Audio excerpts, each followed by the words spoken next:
Well, good morning. We're continuing on with chapter 12 of the book of Genesis today. The title is, God Calls Abram and Blesses Him. Verse 1 is a command. Now the Lord had said unto Abram, Get thee out of thy country, and from your kindred, and from your father's house, unto a land that I will show you. This is the first reference to a GPS, God's positioning system. You have to trust it to take you from where you are now in Haran to a place that God will show you. And if you don't listen carefully, you might miss a turn. Verse 2 is a promise, and I will make you a great nation. I want to make this clear. Here he says only one. I will make you a great nation. And I will bless you and make your name great, and you shall be a blessing. Verse 3, and I will bless them that bless you, and curse them that curse you, and in you shall all families of the earth be blessed. In you all families of the earth be blessed. Just think about this promise.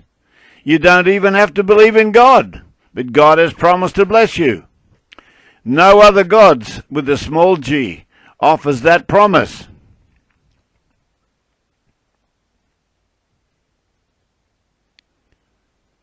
Now we look at the diagram, we'll see that Moses started from Haran on the Euphrates River, and he went all the way northwest, following the river all the way up until he came to Haran, and then from Haran he then followed his way down through Damascus to Canaan. And that's where, and then later in this chapter you'll see him, he continues all the way down into Egypt, and then Pharaoh kicks him out and he comes back into Canaan. So, continuing on the discussion. So, verse 4, So Abraham departed as the Lord had spoken unto him, and the Lord went with him, and Abram was 75 years old when he departed out of Haran. Now the challenge. If God told you today to leave everything, your job, your family, and go to a place that God will show you, would you be obedient and go, just like Abram did? Or would you rebel against God's instructions? I answered that question 43 times in ministry, and as a result of my obedience, God provided the work, and 39 pine-cheering churches have been planted. For more detailed map of Abram's journeys, pre-consult the Thompson Chain Reference Bible, reference number 4306, on page 1573 in my copy. Verse 5. It's a promise. And Abraham took Sarai his wife, and Lot his brother's son, that is his nephew, and all of their substance that they had gathered, and the souls, that is the slaves, that they had gotten in Haran. And they went forth to go into the land of Canaan, and into the land of Canaan they came. God promised to lead them to Canaan, and he made good on his promise. We have to learn to trust God when he says he will do something.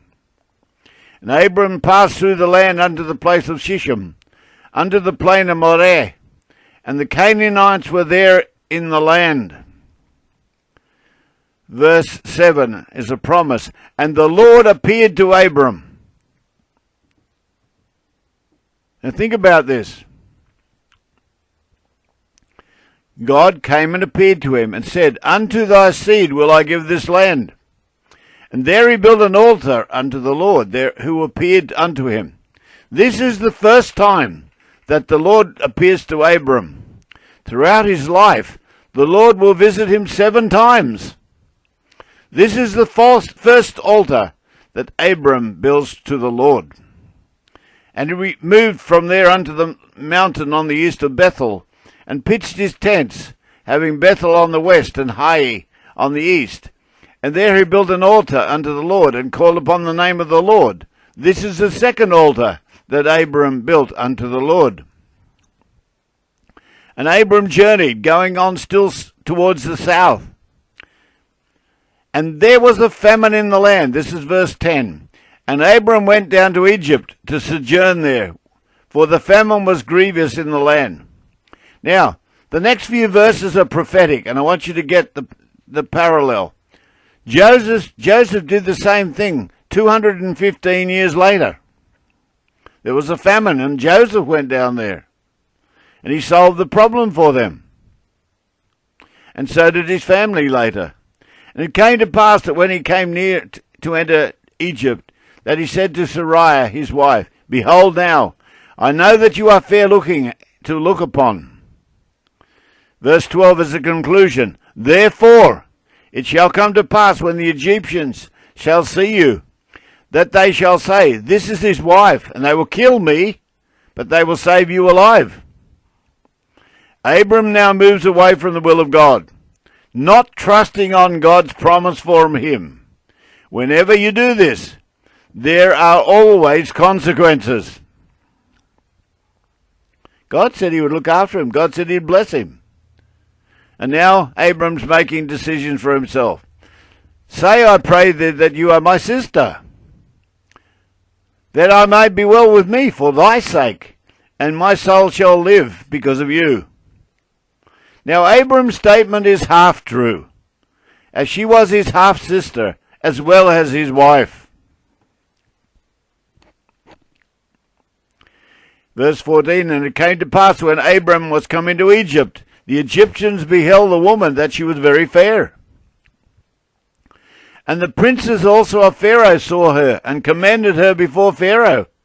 And the woman was taken into Pharaoh's house. Now, here we have a man seeing a woman and taking her into the Pharaoh's house. Later, we have, just like the daughter of Pharaoh saw the baby boy, a man, Moses, in a basket, and took him into the Pharaoh's house. Again, we have this similarity of situations. Somebody who's a Jew is going to be taken to the house of Pharaoh.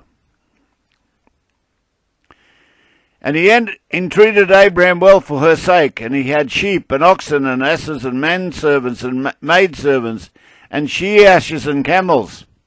This was the bride price that Pharaoh was prepared to pay Abram for his sister. But the Lord was not happy with this deception.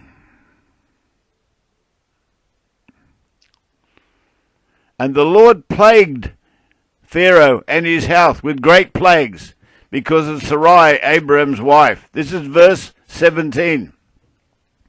And the Lord brought great plagues upon Pharaoh because he refused to let my people go. Over 200 years later, again we have this prophetic similarity between the two situations. And the Pharaoh called Abram and said, What is this that you have done unto me? Why did you not tell me that she was your wife? Question. How did Pharaoh know that she was his wife? Verse 19, conclusion. Why say you she is my sister, so that I might have taken her to be my wife? Now therefore, behold thy wife. Take her and go thy way. Get out of here.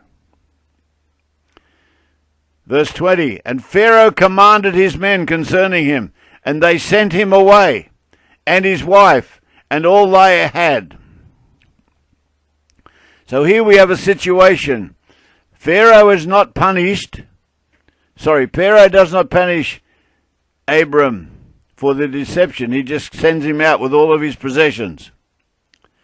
We remember later when Moses goes in to Pharaoh the last time and says that the firstborn of every man, woman, and child in your household shall die, and all of the firstborn of your animals will also die.